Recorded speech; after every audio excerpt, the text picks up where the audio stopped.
Coffee Club, Coffee Club. Grind your beans and grab your favorite mug. It's Ollie, Morgan, George, and Gus. It's them boys from Coffee Club.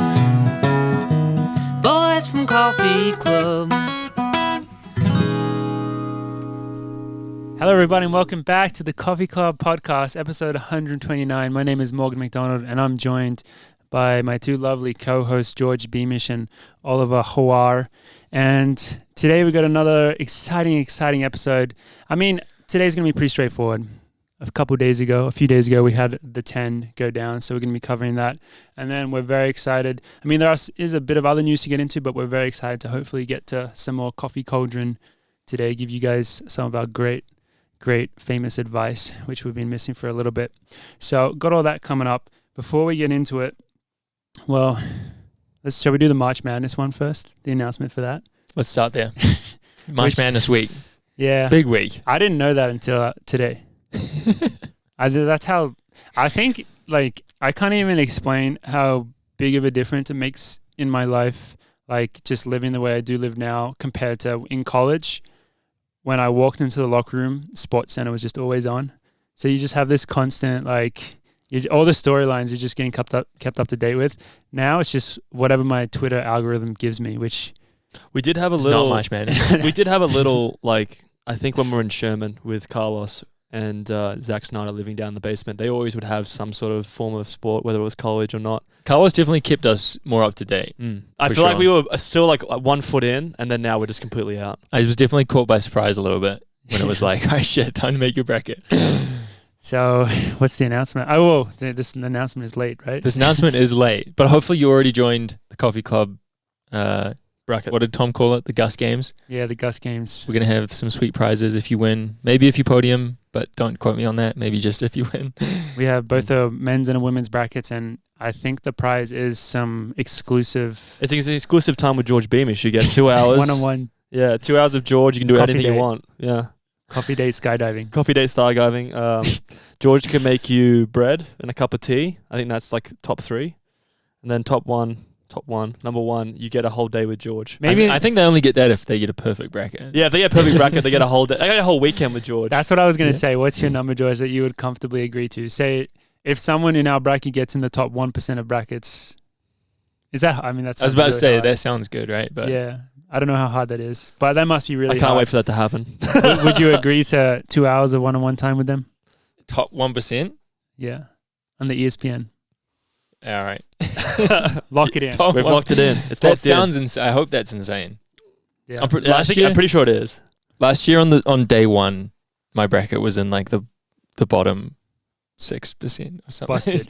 Mine was. How do you pick your bracket? Easily. Do you pick it off like the cool logos, or do you pick it off like definitely? I just have teams that I don't like, and you just don't pick them. I'm pretty biased against Texas teams, I'm not gonna lie. Yeah. So BYU obviously gets through to the Final Four. Ooh, I was going back and forth on that BYU game. I feel like that was kind of because they're like a 6. It's like a 6-11, so it was actually kind of I think I did end up picking the Latter-day Saints to take that one. Otherwise, I've got well, have you guys not made your brackets? I'm going to do mine tonight. I've just been... Who do you have winning? I don't want to have too many spoilers. Not going to say who I have winning. Michael Smith, elite. Cinderella picks. What do I have? New Mexico and McNeese State going pretty far, I think. Where the hell's McNeese State from? Who the fuck knows? I was going to say... How's that possible to have like a school that's like this school's state, but then it's not an actual state? Yeah. Like, how's that possible? I guess is that just if it's a state university? It's a state school in like a certain town. Yeah, I was wondering. Maybe it's not even. It doesn't make much sense. It might just be McNeese University. That's how little I know about that school. No. I mean, there's other examples of that, so I think it exists. Can I ask you a silly question? Go for it. Is it just as impressive to make a really bad bracket as it is to make a really good bracket? You know what I mean? We could do the opposite thing of where like we try and elim all of our brackets in the first like couple rounds. Like that would be very impressive. I guess everyone... Because there's always upsets in March Madness. There's always upsets. Like if you were to get 0 points, that'd be... So impressive. I guess I'm not, sure because you only have to pick the first round correctly. You don't have to pick the other rounds correctly. Yeah. So it's I mean, easier. wasn't there a thing last year If you could where pick every loser of the first round, that would be pretty impressive. So if anyone does that, then they get awesome. the same time, but with Ollie. If you get all, wait, is there 60? No, 32 games on the first day. It must be. No, Unless but they made it half. bigger. First round. I don't fucking know. If someone gets every single game wrong, they get to pat Gus or something. yeah, I mean that would be a pretty unreal prize. But like I'm gonna I go think for that wasn't there a thing last year where all the 5th seeds made it through to like the Sweet 16 or some shit? That was There like was some weird something stat. like normally like the 12-5 is like the most upset game. Mm. And I'm pretty sure last year I picked like all 4 12s. Yeah. It's like, yeah, fuck, this happens every year. And then all 4 5 seeds won. Yeah, I remember that. That was like a crazy stat. So like it is kind of, and it is like you're kind of gambling. It is gambling, right? There's a lot of gambling. Yeah, a lot of gambling. So, you know, I'm looking forward to it. Why not? Yeah, I'm ready to be hurt again. yeah. Bring it on, bring it on. So check that out. Well, hopefully you've already checked that out on Instagram because it's already NAU too did late. not make it. That's Damn it. spoiler. Damn it. What does Mike Smith? How does he feel about that? I guess Nico was busy. If Nico was on the team, they would have made I it. think Nico was busy running around certain tracks. Then That'd be the number one putting seed. three-pointers in Nico there. Young. yeah. Put them in there. Anyway, Maybe next year. yeah. Where's Wisconsin Morgs? I don't even know. No, they're good. What is their rank? They're the They're 5. fifth seed, They're yeah. So, 5. yeah, that's big. That's Shit. upset territory. Okay, here we go. All right. We Well, already. no. I mean, we already upset it. Didn't we? Purdue. Yeah, I that's think we're right. number 1 Yeah. in the semifinals. We should did. we should Big get Ten Mick team. Byrne back on the podcast to kind of give us his picks. His takes. Yeah, We should. I'm sure he's Amazing. involved in some way. Definitely. He runs that place. Yeah. So that's the March Madness. We do have a lovely bean shout out today. Thank you very much to Jake and the Sound Running crew for giving us this coffee from Skytop Coffee, which I assume, well, it actually says it's from Manlius, New York. Manlius, that's like a big high school team, I think. I don't know. But thank you very much, Jake. We assume that you are our supporter over on the inside of Sound Running because, you know, us and Sound Running have been through a lot. We've been through the thick and thin. It's a fractious relationship. We had a few cross-country meets not go so well, but then also a lot of other meets that have gone very well. So we're very welcome to support you guys, and we really appreciate these beans.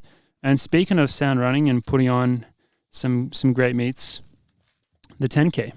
We have to give them full credit for putting on another amazing 10K base meet, as they've done in the past few years, picking up the slack from Peyton Jordan.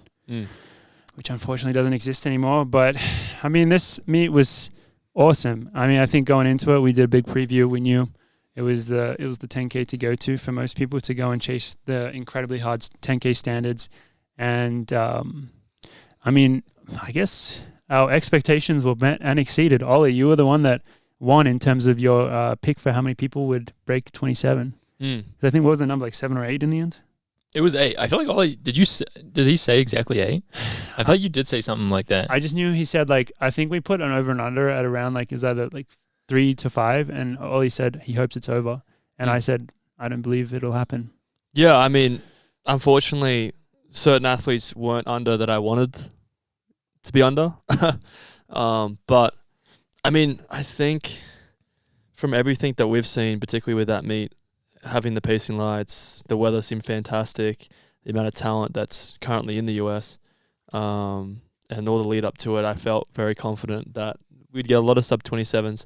And I definitely don't want to take away how hard that must be to run under 27. Like, it's still extremely hard, but having 8 people do it, pretty insane considering that, like, I remember when we were going through our little running careers when we were young. I think it was 7. 7? I think. Let me double check, but sorry, continue. I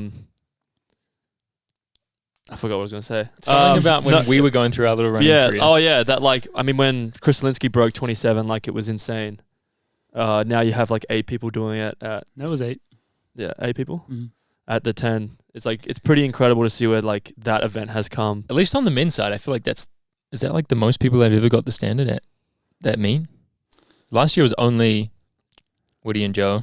Well, at this meet, definitely. I wonder what the record is for most people under 27 in any 10K ever. I feel like that would be close. Yeah. Maybe there's a World Champs That or an would be Olympics crazy. where, like, there were just so many guys running so to quick. run, But though. I think it's a pretty incredible achievement. It looked like a if you were feeling good, a pretty ideal setup to get it done. A lot of people in that race, though.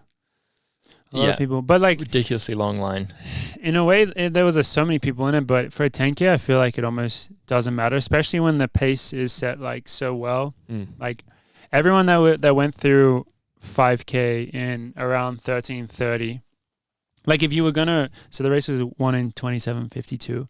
If you were gonna be like breaking 27, I think you probably had to go through like in around at least like 13:35 feeling decent. And like there was a lot of space for people to be able to do that, because you saw like the pack was massive, but then like there were people that fell off, and then those that were feeling good were able to just pretty comfortably like go around them and then stay up in that top pack and be the ones that were still left there at the end when it was like those last 2 laps where the racing really got going. It was so impressive watching just all these different, like, because the 10K is so long and we like know all these athletes so well, but just see all these different like individuals pushing it towards the end of the race. I was loving seeing like Mo up there, because I haven't seen him like pushing a race for a little bit. Looked good. He really closed the gap on the lights. Like, yeah, and he got it going. It looked so easy to, I mean, like they must have got maybe 3 or 4 seconds behind the lights at some point. And then when Mo went to the front, I feel like it took like a lap, and then he was just like right back on it. Yeah, he got it going after like a slight lull. I was so impressed to see the collegiates up there, like Hubtum Samuel, who I don't think we talked about before at all. I mean, we did mention him just as being like a collegiate going into it, but I didn't think he was going to be like pushing for the lead in the last K, which he was.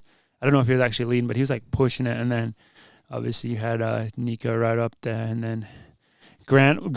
It was so funny because like Grant, we all knew what form Grant was in going into the race. Yeah, like game over. But he was just chilling the whole time, and it looked so easy. And we had Joe was like trying to sit on him, which is like such a smart move. I mean, because Grant's gonna come out on top, but it was just funny that Grant didn't lead at all until the end, and like he didn't need to. And he's done a lot of leading in his time, so I feel like this one time, and he was like in his interview, he was very appreciative of everyone that led it. I feel like it was. He dealt with that pretty well. Yeah. But still, it was crazy to see Nico. I mean, that's probably like maybe the biggest storyline.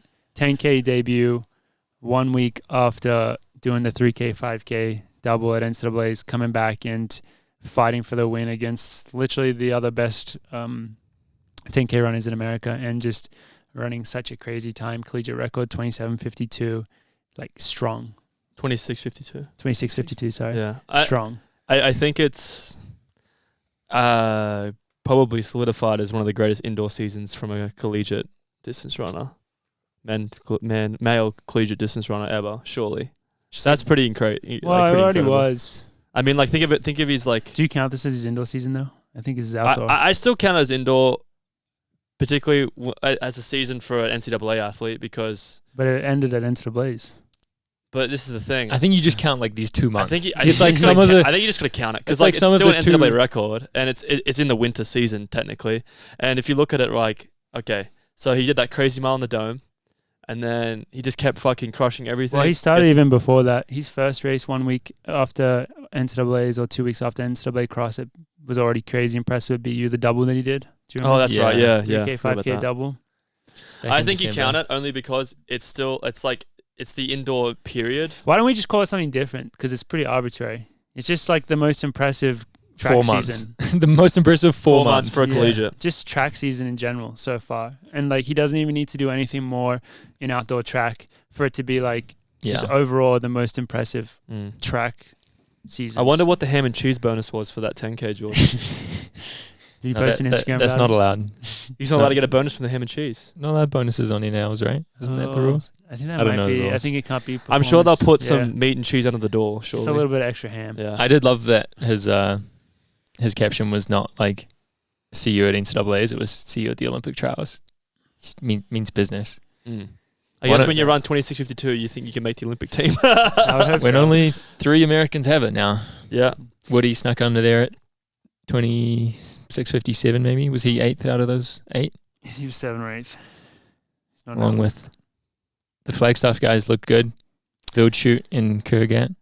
Bro, flag stuff really just looking too strong these days. How many of those guys were in flag? Well, Andres Almagren, Grant, Grant, Nico, Mo. Andreas. Has Bauman been there? Yeah. Mo, Everyone except Edwin. Hubton. Every 7 out of the 8 guys I have been think. in flag. Shit. That's not fair. That's a pretty good record from flag right there. I mean, to be honest though, like how many runners are in flag right now? Probably the whole population. A lot. Yeah. But in Boulder, what do you got? Just Ben Flanagan that came in and us. And then Tim Man and then Boss Babes. That's it, right? Roots. Yeah, but still. Still flag stuff is still very taking the impressive. crown, of course, but Yeah. Do you want to give a shout out to Andreas Almagren, 3rd place, Swedish record, which I think he broke it by about a minute. I don't know if he actually listens to the podcast or not. Maybe he did. I don't know if he does, but he's just been crushing it. He's like, he's one of my, you guys know, one of my man crushes out there because we ran at World Juniors together back in the day, and now That's he's right. just been He's had lighted a up. crazy few months. yeah, I was gonna say, Yeah. 59, 20 on the roads. yeah. Morgs, do you feel any certain way about not running that 10K? Because I imagine like you've had a lot of leading up training to it, and then watching it kind of play out. Do you have any feelings towards it? That's a big question. Yeah, That's a big question. because you were kind of like, I think it was like something that was exciting. Yeah, it was. I was very excited. So Well, let me take a little step back and just fill everyone in, and then I'll work my way through it. So yeah, when we recorded the podcast 1 week ago, I was not sure if I would race or not.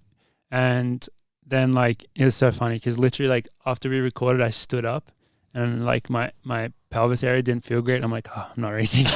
Like that was it. Cause like on the run, I felt good. But then the fact that like just a few hours later, like it felt more sore, I was like, that's not a good sign, not racing. So instead of racing, I went down to Phoenix for a few days to get treatment from John Ball, who I don't think we've talked about that much on the podcast, except actually one time I did visit him and I recorded from Phoenix when we were in Florida. So maybe if you listen back then, you kind of know the deal. But I got pretty intense treatment for a few days. So the body is feeling good. So injury update, working back into it this week. But yeah, things are looking pretty good. So yeah, I was very happy to make that decision not to race. And then watching the race itself it's tough because the 10K is such a fickle event. You just don't get many opportunities. And the way it ended up working out for me in terms of timing was kind of just unfortunate.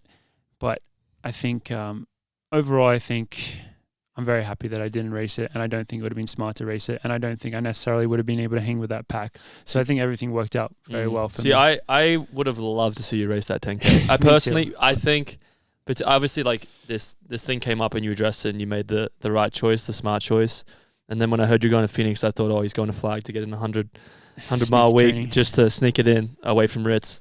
But I definitely, when I walk at that race and look at the results, I would have loved to see Morgs in there, because I do believe that, particularly the past few months of training that you've done, it would have been pretty cool to see what you could have done. Because I don't know, like I feel like when you can say certain things now, obviously not racing it, but when you get on the day and you're feeling good and you got a bit of a semi and you're ready to go, and trust me, like, and I feel like in that certain situation with all those people around you, Morgs, I feel like he would have rose to the occasion. So It's so hard to say. Like, so that's my I don't opinion. know. All those guys that My broke opinion. 27, like breaking 27 is so hard. Those guys Yeah. are also amazing. So I'm not going to say I think I actually could have done it. I think But even running under 27:20 is still like incredible. so Like I don't my- think we should take away from like no, it is incredible. from those other and performances. I just think it would have been cool to see you in there in the mix. I think the battle with Jack Rayner yeah. yeah, for that's the- that's kind of what I was alluding to. for a the little bit, Oceania record would have been sweet. but- Yeah. Do need to give Rain a big shout out. That was huge. 27:09, which is the same time that Joe ran.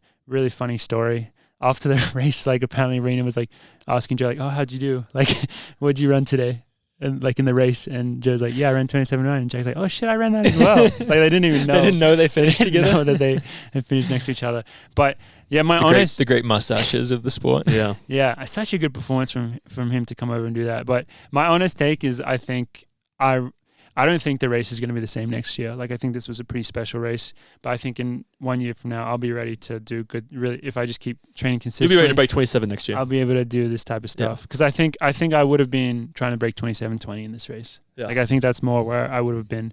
That's more my battle. And it's like, what's the point, man? Just pull a Nico Young and then and just make that jump all the way up to sub 27, you know. So with that perspective, yes, like with the training I had, I really wanted to race it and see how it would go and get the experience. But with everything that happened, I was very the training is still there. It'll still benefit you in the next month or two, or 3 or 4. That's the hope. So yeah, got to give a shout out to Ben Flanagan, who was with us last week, and he ran a really solid 27:20, and he ran it in a very, I don't know if there's like a tough way to run it. In some ways, it's a tough way to run it because he had to be like the ideal.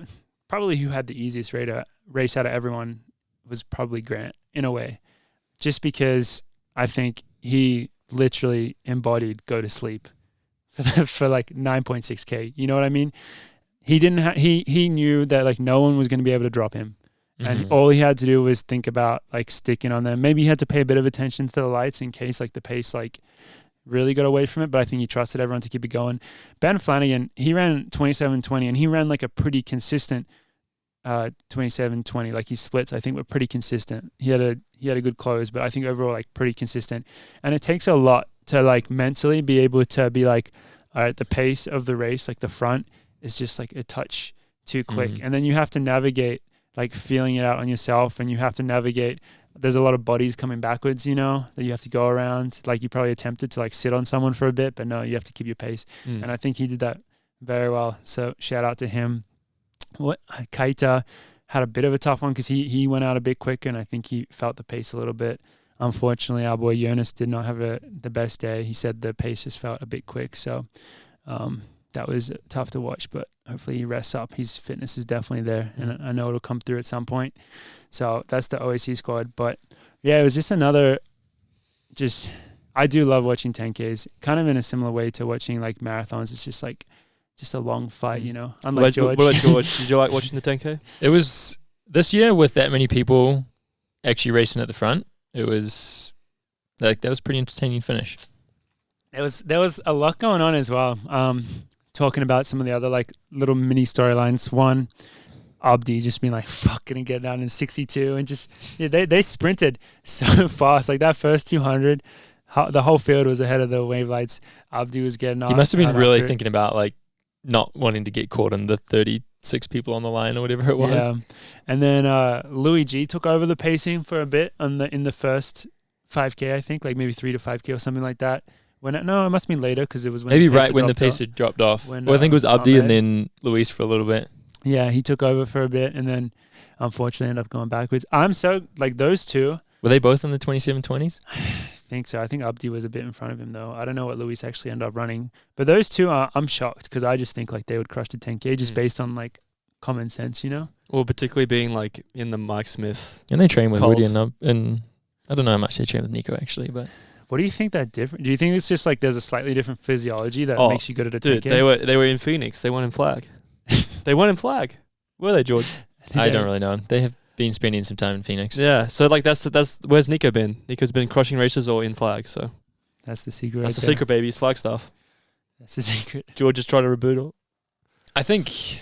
Well, I mean that was Luis's first race back from aside from obviously he paced some indoor race at UW, but it's still kind of crazy that he was just putting himself in a 10K for the Olympic standard, like first race back.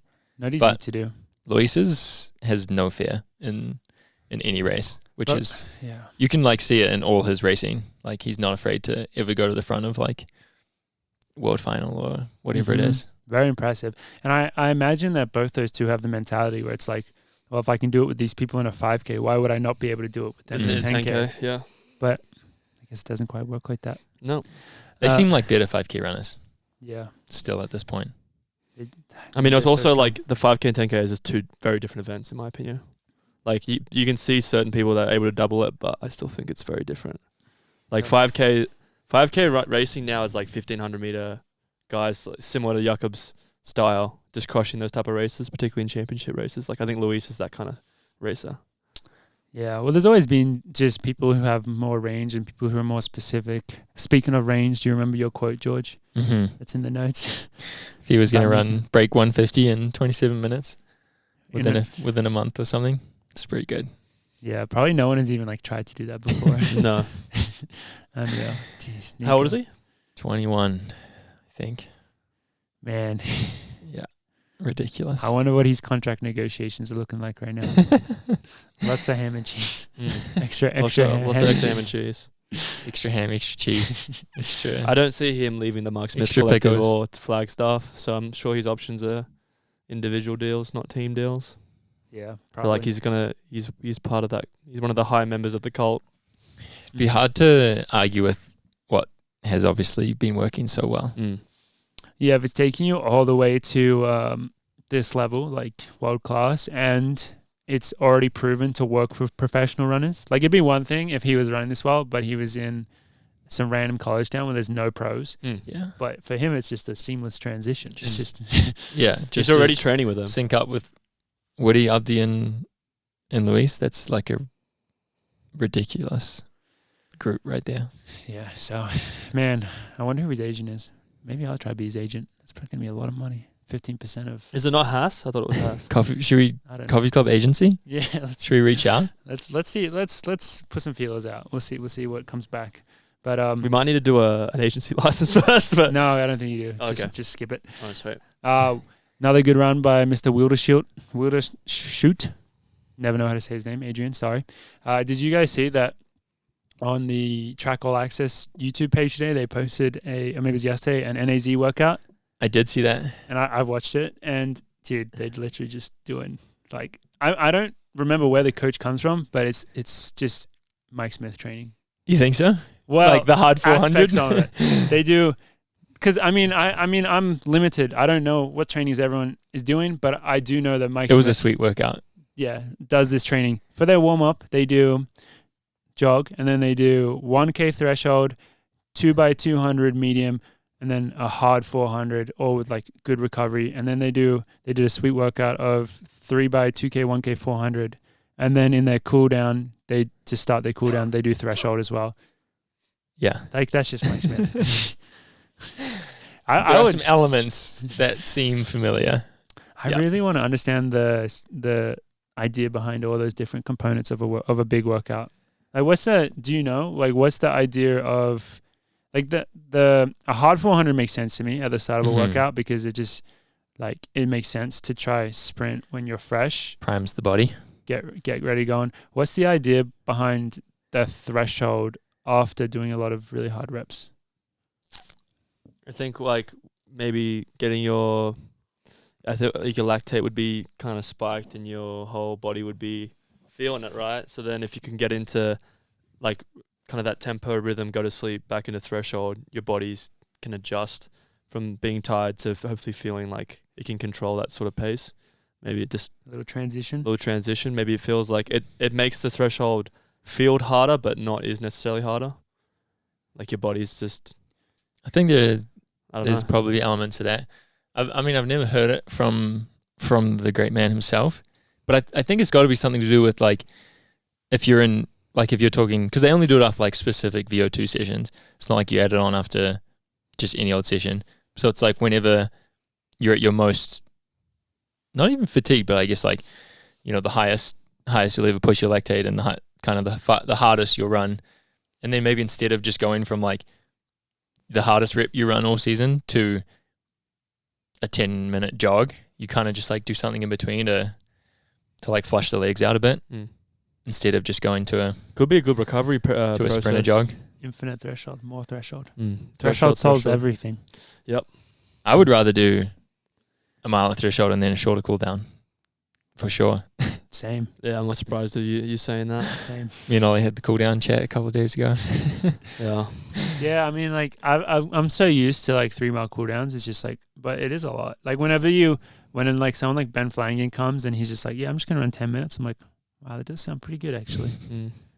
That does make sense. It does sound nice. So I would love to try it was an impressive workout. Adrian was just working those dudes by the end. He was chilling. Adrian Winterfell. Yeah. He was chilling. So I mean, then he goes and crushes some races. So it makes sense. It all checks out. Yeah. New coach is working out pretty well there. Yeah. They're Seems running like good. They're going. Yeah, and Olin wasn't even there for that workout. He was too busy. T-Day was there though. Did you see him in the background Yeah, doing laps. doing some laps or maybe even a stride in there? Good to see. Good to see Do T-Day. you reckon you could be a good coach if you just copied other coaches' workouts? That's all it is. Yeah. Probably. You just got to get that role and then you just take other people's shit. Yeah. You just have a Strava membership and then you just scroll Strava. So yeah, I mean, that's honestly it now, really. Find some workouts. Just Yeah. adjusting paces if your athlete doesn't run 26:50. Especially if you're in Flagstaff, I feel like there's a lot of sharing. I feel like you could be a good coach in Flagstaff without ever actually coaching your athletes. You could be more of a mentor coordinator where yeah. you're just like, all right, you're gonna go work out with these guys Yeah. this squad today, and then today you're gonna go work out with these guys. I'm not actually gonna be there, but just I do think everyone in Flagstaff does the hard 400 and threshold mile to finish. Mike Smith, man. There's definitely multiple Did Mark team- Smith invent that? Or did he I'd steal never from heard of someone? it before. I don't think I'd ever heard of anyone else doing it. Mm. He's invented a lot of things, like going to sleep. Mm. That's So, the men's race. Yeah, we should give just a quick one sentence injury update on Joe. I guess he didn't talk about it before, but after the race he did mention how he had a bit of a pelvis thing like a couple of weeks ago, holding him back in training for a few days or like a week actually. Well, actually maybe more. But update on him, pelvis is feeling good. Mm. Post race, but he gets to take a bit of easy time now because this is kind of like his mid-season break in a weird way, even though it's not the mid-season at all. But yeah, he gets to take it easy. Like that was scheduled anyway for this time, so he'll be very ready to go once the outdoor racing gets going again. But yeah, women's race. This one was just not quite as deep, and then big drama from where we stand, where it was just like Alicia and Sergey just getting on the pace, which we knew was going to happen. And then suddenly Alicia starts dropping back and it's like, what the hell is happening? And then she dropped out. And I was a bit concerned because I didn't know what had happened with her. Mm. And then you find out that she had some bad stomach issues. Yeah. Which is very unfortunate. I apparently heard that she ate at the same diner or place that Carmella had eaten at a few years before, and Carmella also had the same stomach bug issue. So whatever that diner is, that should be Don't go there. blacklisted. Yeah. Like the Whole Foods Hot Bar in New York, do not go there. Yeah, that sucks. I mean, like she was in there for like a good, so it's like 6,400. I think That's she dropped when she out. dropped out. But she dropped off She was on the pace for only a bit 9 minutes, earlier. maybe 10 minutes. So, And it was the kind of thing where she wasn't running it to get the standard, so it's less of a concern. Like yeah, she was running it to break either 30. run insanely fast and do something spectacular, or it made sense to drop out. Like there's no point like finishing it and not running super good, Yeah. or even trying to get the standard, which just wasn't required. Yeah. So she'll be all good. Yeah, I think she'll be fine. After that. It's She just seems pretty good. just tough to see. But then Sergey came through in a big way. OAC Extended Edition. Sergey ran, I think it was a women's all-comers like soil American record of 29:48. Was it? Yeah, that sounds right. 29:48. And she looked amazing as well. Mm. She had to. I was almost frustrated. Like I don't normally get frustrated by this, but the amount of people that she had to go around was unreal. We needed Ben's invention. Yeah, we needed that because I mean, on the men's race, I felt like after I like was looking out for him, people were like moving around. In the women's race, I don't know why. Like people were not moving out, and she was overlapping, like not everyone, but how much of the field? Like 70% or something. Unreal. But then these other women were running really quick as well. But Sergey was just absolutely crushing it, running unreal time. I think it takes her into like top 10 all time 10Ks territory. I think like 6 or 7. I'm kind of just making that up, but I think it was something like that. So, yeah, she's been training with us for a little bit. So amazing to see her have that success. And then there was so much like because it was so split up, the race, there was so many different like things happening. And because they were trying to run so much quicker than the standard, because the standard was back at 30:40 and they set the pace for 30 flat. So there was so many other interesting storylines. And were you guys watching when Wayne just took off? Yeah. He was like so dramatic. So Wayne was back in the second pack, and then she's like, I think the 30:40 wave lights were a little bit ahead, and she's like, fuck this, I gotta speed Now up. or never. She just dropped it. She ended up coming second, I believe, in 30:33, looking, wait, did I say that right? Yeah, and looking amazing. And then another Australian record, Lauren Ryan, running That's huge. 35, which was just like, I mean, she's been crushing it like all indoors and stuff, but to have that success, like run a time like that, the Olympic standard, was absolutely amazing. And then the other big like kind of breakout race was Megan Keith, who I don't really know anything about her, but they talking about how she's British and like super young, I think. I think she's like only, I don't know, but she hasn't raced much and her progression has been crazy. Now I think she came fourth, 36. So it was like just a lot of, they were kind of packing up those other women behind Sergey, but it was a lot of like solo tough running on the women's side. So I think I was telling Ollie awesome that to see. Australian record was, what did I say? 20, I 21 think 21 years old. Yeah. It was 2003. 2003. That's From like like a world champs 2003. Mm-hmm. Which is crazy. Yeah. That's super impressive. It was very impressive to see. So good for her, I guess. Just coming out and just crushing it. Australian records on both races. Hopefully over in Australia they're celebrating, because it was like ABC does a good job of covering that sort of stuff. Mm-hmm. Other than that, I don't know if there'd be much traction. Sometimes it gets lost in being overseas, but yeah, good thing to see that. I feel like with those like that type of meet is like it's not necessarily new because of Peyton Jordan and stuff, but like it's good to see like a lot of international presence taking advantage of that type of event and then like really pushing that standard higher and higher. It's pretty cool to see. Yeah, there was a lot of hype about the Japanese guys. There were like 9 Japanese guys in the race or something. Yeah. Who was the top finisher? I didn't even see. I don't think any. Well, none of them. None of them got to standard. None of them were ahead of Joe, I don't think. Really? So, I don't know. Maybe the pace was just a little bit too hot. I mean, the Japanese running calendar, their season is so weird because they run crazy 10Ks in like November. Yeah, like when they're getting ready for their big Ekiden. So yeah, I think it's just hard for them. It would be great if we could now tell people how the ranking system was looking after this for people, but I think we absolutely cannot. I have no idea how. Well, yeah, so Joe is on, now that 3 Americans have the standard in the 10K, Joe's in like a situation which is, it's kind of sucky because it's essentially out of his control. Like he's not going to go race another 10K. I do believe that he will get through, but from what I know, he's like the top guy on ranking, but I think right now there's only 3 people qualifying based on rankings. I think it's 3. So that's taken into account. 3 out of 27, right? Yeah. Like field size. Taking into account everyone who has the standard and then the 8 cross-country spots. Those 8 cross-country spots are just seeming more and more ridiculous. Like, do you reckon, like, how does that, could people forego those spots and they could open up for Joe or like other athletes in Joe's position? That's what I asked him, because I think that happened last year. Not all the countries accepted like cross-country spots as counting, but he said for the Olympics he thought like more would take them. So I don't know. Yeah. It's pretty questionable. It is a questionable thing because like if those cross-country spots go to people that haven't run any 10Ks and it's just for purely cross-country, it just like doesn't make sense to me in the sense of like it's a 10K on the track at the Olympics. Like if they're giving people, if there's 8, that's 8's a lot too. 8 out of 27 is so many. If Yeah, they're giving like those 2 to 4 or something. Yeah. Then if they were going to do that, I feel like then every spot should just be on ranking. Yeah, or they should just like make the cross-country season not so stupid. Like just make it so that people can actually like run it. You know, it's just like no one can like we just.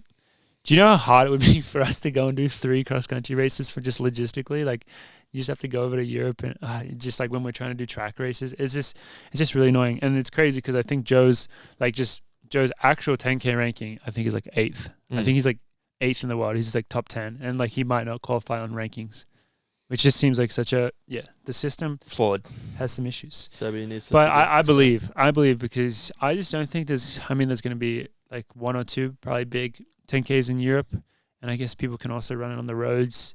But I think a lot of people who are going to run it have already run it, like the time. So I don't know. I believe, but yeah, I guess we'll see at the trials because that'll end up having a big impact on Joe, because if it ended up looking like he wasn't going to be able to qualify, he just wouldn't run the 10K at the trials, which would be crazy. That would be crazy. He'd have to go all in on the 5.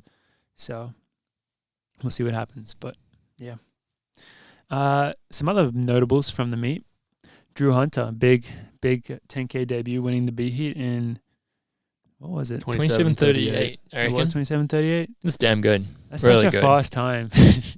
So fast. Looked like pretty comfortable too. Yeah, he Line. looked good. For a guy that I feel like a year ago he was on like the train of, all right, only 1500s from here on out. Like he's like gave the 5K go. He's like, all right, now I'm going back to 1500. Yeah, he's kind of taken like in the last few years, he keeps changing his mind. Because I thought his plan all along was the 5K. Like he was running the 1500 in anticipation of becoming a 5K runner, like as a pro. Yeah. And then he didn't really race as many 5Ks. Raced more 1500s, and now he just skipped it up to the 10K and then looks really good, crushing it. I didn't actually see this race, so I didn't see like what their splits were, but I imagine he probably had a decent negative split with it, like closed pretty strong. He looked good, which is like definitely the nice way to run a 10K, I think, especially as your debut. So shout out to him. I mean, we see those guys training a little bit. We know he's been putting it in. I mean, he's kind of cheating because he's got that dad strength, but very happy to see Drew crush it like that. And then there was the 1500, who I think Bauman went 1-2 in, but probably or perhaps the most notable thing was in the post-race interview, I think Centro announced that this will be his last year. So now he's on his retirement tour. He ran 3:38. I don't know what he came. Mid-pack maybe. Mid-pack. It was one on 3:37. Yeah. So this is The retirement tour. Yeah. End of an era, really. How old is he? You know, 30. not a question that I know the answer to, but he's been winning medals since 2011, I think. Really? I think in 2011 he either came third or fourth or fifth, one of those, like at Worlds. In I think that sounds right. yeah, he's been crushing it for. He a got very long bronze time. somewhere at Worlds, and then fourth Fourth in in London, right? 2012, yeah, and then a few other medals along the way, including the big one. The big one. Yeah. So it is crazy to see, and yeah, obviously he's been a bit more quiet in the last few years with injury and all that. It was interesting to see his few years at Bauman when he ran a 13-minute 5K. I think everyone thought he's like was gonna fully commit to the 5K, which unfortunately didn't end up happening. Would have been very interesting to see. Mad respect, though. Mad respect. But yeah, just like an unreal career. Hopefully, His career heralded the start of the super shoot and 329 era. I feel like his career also caused the let's just fucking sprint the 1500 because like after him winning in Rio, people were just like, fuck this, I could just go and run 332, 333 and I might not win, but I'll still medal. And then everyone else just started doing it. But because he never his broke career is 330. pretty amazing. I think his PR was 330. didn't need to. Didn't need to. Well, that's the thing is like if you're in a position of a 1500 meter runner professionally, Centro's career is like kind of what you dream of. Yeah, He's medaled in like mostly like indoors, outdoors, and the Olympics. Like yeah. you'd be lucky to make a final for one of those things, but to medal in those three different arenas, pretty incredible. I have a lot of respect for Centro. He's also fucking hilarious. I wonder what his PB would be if he was like 21 right now. You know what I mean? I reckon he'd be 28, 29. Yeah. I reckon he'd be similar runner to Josh. I think very similar. I think the running mentality of Centro is like amazing racer, very smooth, but he hasn't even been that many fast races. He had one go at the American record in the mile. That was recent, wasn't it? Like last That was year, not a couple years ago. super long ago. I don't remember 2 years that. ago, 3 years ago. He ran pretty quick though. Still, he ran. I think he ran 349, but it just was the kind of thing that like I don't think he was that invested in running super fast. Well, that was I think kind he of just the liked whole winning. thing. Because even if you look at like the Oregon project, it's like, I mean, Mo Farah, yes, he ran fucking like 328 or something in the 1500. But considering how good him and Galen were, like their 5K times, not that crazy. Not that crazy. I mean, Mo won. Did he win back-to-back gold medals in the 10K? And I think his 10K PB was like in the 2640s. I think that sounds right. The interesting thing is like we had Craig Mottram on a few episodes ago, and he talked about how like his fastest 5Ks were in championship racing. They just never went out and went to crush certain races like that those days. So it's a very different environment. It depended who you were, I guess. Yeah. Because there's still there was still a lot of like that's when some of the world records were set. Well, no, even before that, but like there were some people running quick, but then there was like a bunch of guys like them, like Legat also ran crazy times, so actually he's not a good example. But it was the same kind of timeline. Yeah. But yeah, so. How do you think his retirement tour is gonna go? I hope he makes the US final. That'd be sweet. I think like that'd be the big one, like especially like at Hayward Field, you know. I think making the team is That'd too big of an ask. Don't say that in front of Mario. Yeah, but Mario was like making bets. Do you remember last year that he was like honestly, really like big money that people called him out.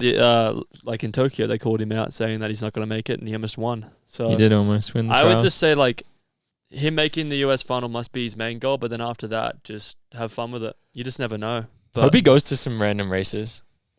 You want to see him at Where do I don't know. Where do I want to see him?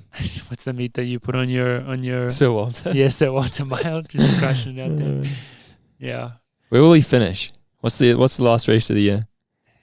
Actually, there's not really. That is actually Sound sad. running cross country. There's not really a good one to finish on as an American-based, like as an Honolulu, American the legend.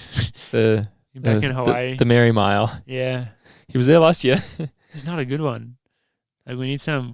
He needs to just put on his own. I was about to say it almost needs to be his own. We need like a farewell meet. I could see him doing that. And it has to be one in 350. There's No one's the allowed rules. to run faster than 350 in the Has to be 1500. Big kick down.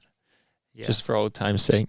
Yeah. I need to go back and watch some of his. I don't know if there are many videos out there, but I know he's done some cool, crazy like workouts and racing stuff back in the day. Do you remember when he did like some 800s back to back? Oh, that was before he won. Mhm. In Rio, he did like a crazy 800 workout. Like that was the racing, wasn't it? I think he did like a race. I think he did like one or two of them as races, and then he He recreated it in 2021 at Portland Track. Yeah. He ran in all three sections of the 800. Yeah. But I think that So was a cool. recreation of like the 2016 legendary Mm. Which was, workout. yeah, it makes was just sense. crazy. Love that shit. So yeah, shout out to Centro.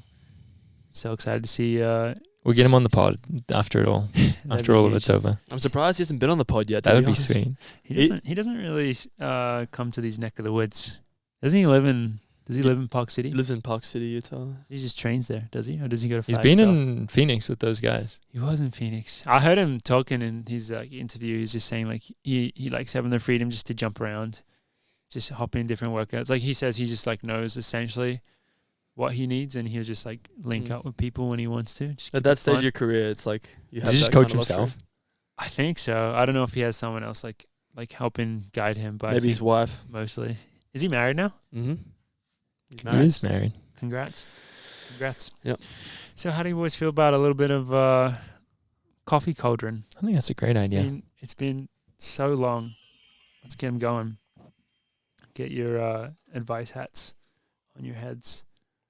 Let's get them going. All right. I don't know what these are going to be like, but we'll see. Hey guys, this is Enrico, originally from Italy, so go Sinta, although now I live in Rwanda, and I lived in Ethiopia before. Wow. Well, first off, obviously, congrats on the pod. It's always wonderful to listen to you guys, and to watch you on YouTube especially. My question pertains to injuries. So I started running 3 years ago, although my background is in cycling. And I predictably started getting very injured very quickly and have been struggling with some recurring problems ever since. So my question to you is, if you live somewhere where you don't have good immediate access to like physios or doctors that have good background and experience in running, what can you do? What are your suggestions for how to try and find people that can help me while I live a continent away? It's a good question. Lives in Rwanda. That's sick. Yeah. First off, ciao Enrico. Come stai? It's a really good question, and we have someone very, very well equipped to answer it here in George, because I think George, I mean, does he get less treatment? He definitely gets less treatment than me. Probably maybe even less than Ollie. For like George has mastered the ratio of like actually gets not that much treatment and stays like pretty healthy. So he's got some strategies that I think he's developed over the years. That's a lot of pressure. I I mean, I do still have access to some people we think are very good. Yeah, that's a tough one. I think I still feel like I do a lot of self-educating on the internet. In terms of like just things I feel like I get suggested a lot of. I feel like the algorithm knows that I like A bit mobility hacks. mobility pages and stuff. I always get freaking suggested a bunch of those. Just like new exercises to try. But I would say, yeah, I mean, so no access to any kind of outside help makes it, pretty difficult. But I think if you, this kind of thing, it kind of depends what reoccurring means. Hopefully that's not meaning bone things. I'm guessing it's probably like knees or tendons or Achilles or something, which means mostly I would say anywhere in terms of like, motion is, what do they call it? Motion is medicine. Keep things moving, keep things loaded. Like I would just try and get strong in areas that that you're not, or that are troublesome areas, and strength and mobility in areas that you think could use it is always just like a good baseline to help. Like even if it's not, if you're something to do with your knees, like strength and mobility in hips and in your ankles. I feel like that's like a good baseline if you can't get outside help. Definitely. I don't know, Morg, what can you add to that?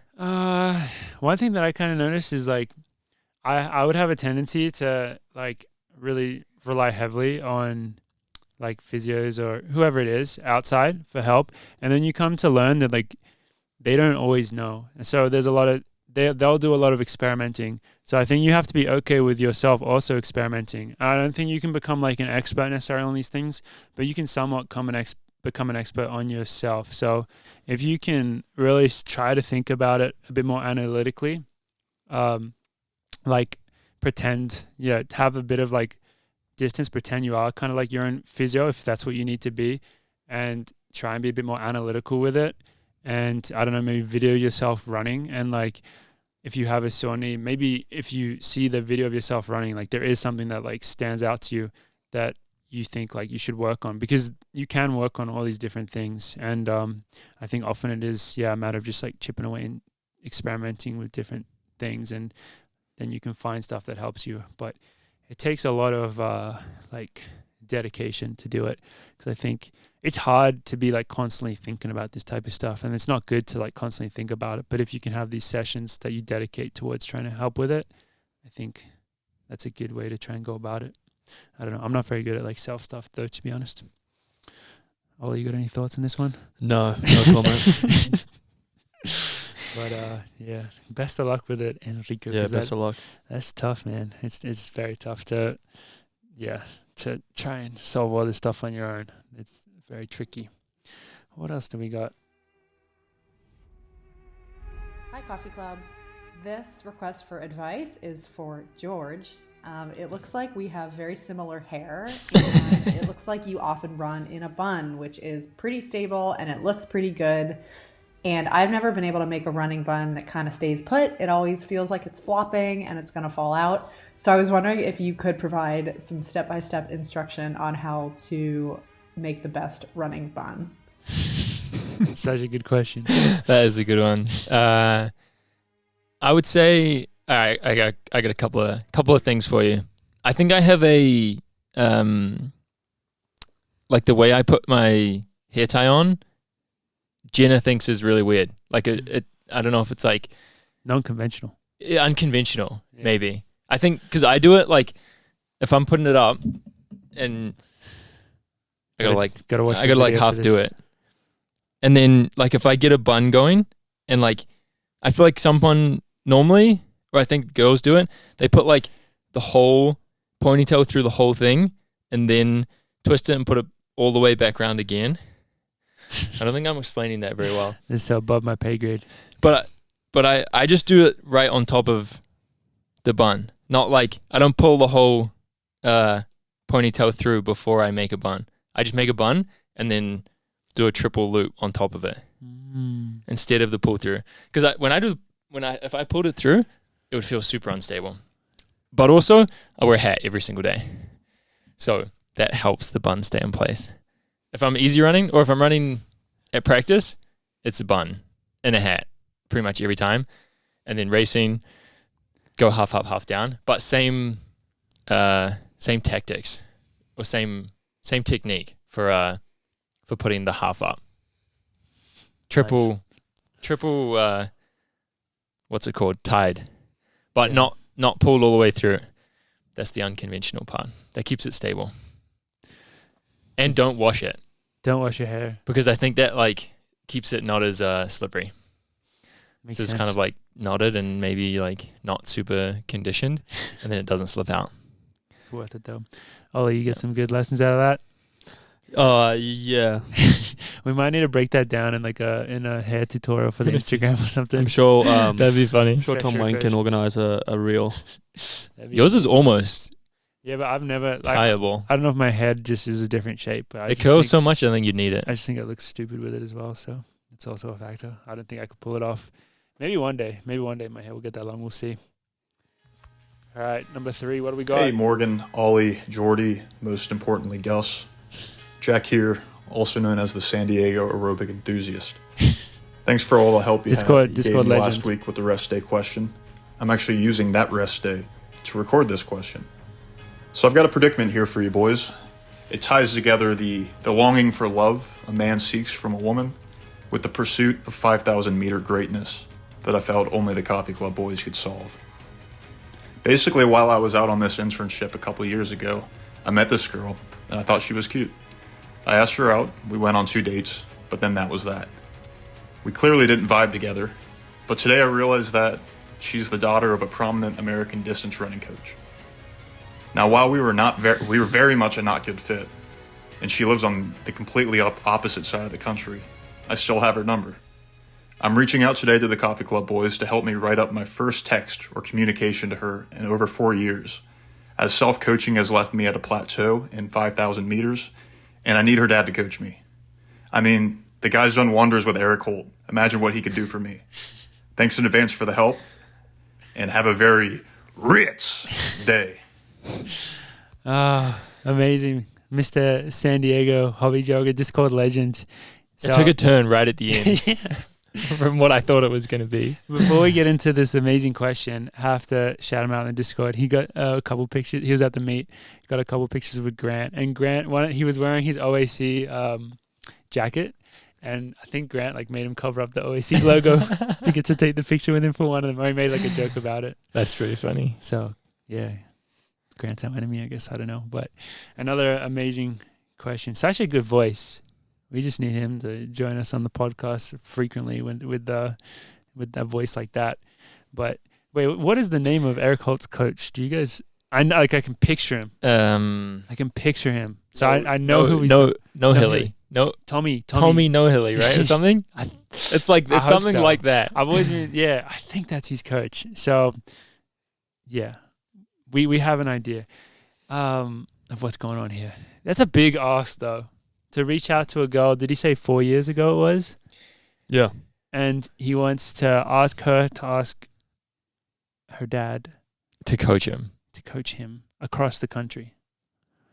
That is a big ask. It's a tough one, man. I don't know if the girl is really required in this situation. Well, I mean, how else is he going to access this amazing coaching, though? I think that's the True. predicament, right? Yeah. He wants to get to the amazing coaching, but has the obstacle, the hurdle to jump of a previous relationship that didn't go. Well, I think relationship is a stretch. It was 2 dates. yeah, So I think not a. my perception of it is that he had 2 dates with this lady and didn't work out, and it didn't seem like it ended on bad terms either. It's probably pretty amicable, and then he's now in a position where he's looking for a coach, and her father is an amazing coach, so he wants to use that connection to be able to help his running career. So I think personally, like if he's very upfront with that message and just says his predicament, because like to be honest, like just not to crush that many hopes. If he's in charge of a professional running team, he's probably not going to have time to coach you. Like that's just reality. Like if Ritz was getting text messages from random people, which I'm sure he does, about him coaching them, he's just not going to have time. He doesn't even have enough time to coach us. So I would say don't keep your hopes up too high. That's great advice. I would say lower those expectations first. Lower the expectations, but there's no harm in asking. And I would say for a coach in that stature, you're probably going to have to offer some financial compensation. Mm-hmm. And even if you offer him a goal, like, for example, it's a 5K goal, you could say, I'm running a 5K in 6 months. I was hoping you could coach me for 6 months. I'm willing to pay you for that 6 months. And it doesn't have to be that hands-on coaching. It's more of just like maybe a structured week-by-week kind of schedule. And you just be upfront with the girl that he was lady involved with, and the lady he was involved with, and I if you're upfront about that, yeah, maybe. But I would say expectations, don't keep them too high, because professional coaches, I mean, I don't know how big Empire Elite is, but I'm sure it's a decent sized squad, and I'm sure he's got a lot of shit on his plate. So they do crazy training too. They do, yeah. Crazy sprinting. I would say get her to, maybe she knows how to coach. I think that's a terrible rekindle. She can coach. Terrible idea. And she can just ask her dad for some tips, and then she can just coach you. Yeah, but then that relationship would just be so awkward, wouldn't it? Well, not if like it has been 4 years. It's been a decent amount of time. Yeah, things change. I look at it as there's two very big obstacles here. You got to think about the first one first. Is getting through the door. So how are you going to construct a message? Because, I mean, put yourself in the shoes of his past lover. Not lover, but you know what I mean. Previous, I don't know. Like, if I got a message from someone who, like, was a friend from, let's just say a friend from 4 years ago. Dude, I mean, if it's tough to receive a message from someone from so long ago where all they just want something from you. And they have nothing to give you. You know what I mean? I think you need to think about how you're gonna get over that part first. Like, just, I guess you can just be upfront with it, and then it'll just make sense. But I think you really need to do a bit of smooth talking and stuff. And I don't know. You got to. So it doesn't seem like you're just trying to use her. Yeah, which is gonna be really hard to get around. So maybe you have to, I don't know, rekindle the relationship, go on a couple of dates first. Like, that'd probably be the best way. That'd be worse. Well, no, I'm just talking about the long goals. game. I'm just talking about the long game. But he's gonna lead this lady on, which I think is even worse. Well, that's not good. But he didn't. I mean, he said later on. He clearly, I guess, he said it didn't end well. Yeah. Well, it's not that it didn't end well. I don't think he said they weren't a good match. The goal of him rekindling a relationship with a woman shouldn't be, oh, I want her dad to coach me, and then I'll just dump her after I'm done. It seems like a good premise for like a movie, though. And then they fall in love, actually. Yeah. I mean, yeah, but like, That's essentially what happened. I think it's an uphill battle. We don't live in Hollywood, unfortunately. And even though I've tried, and it doesn't exist, it's not real. So I would say the best thing, my advice would be to be very upfront with the message. And yes, I think expectations should be low, because like you said, Morgs, if you had somebody reaching out after 4 years asking or needing something from you, it's not the best thing.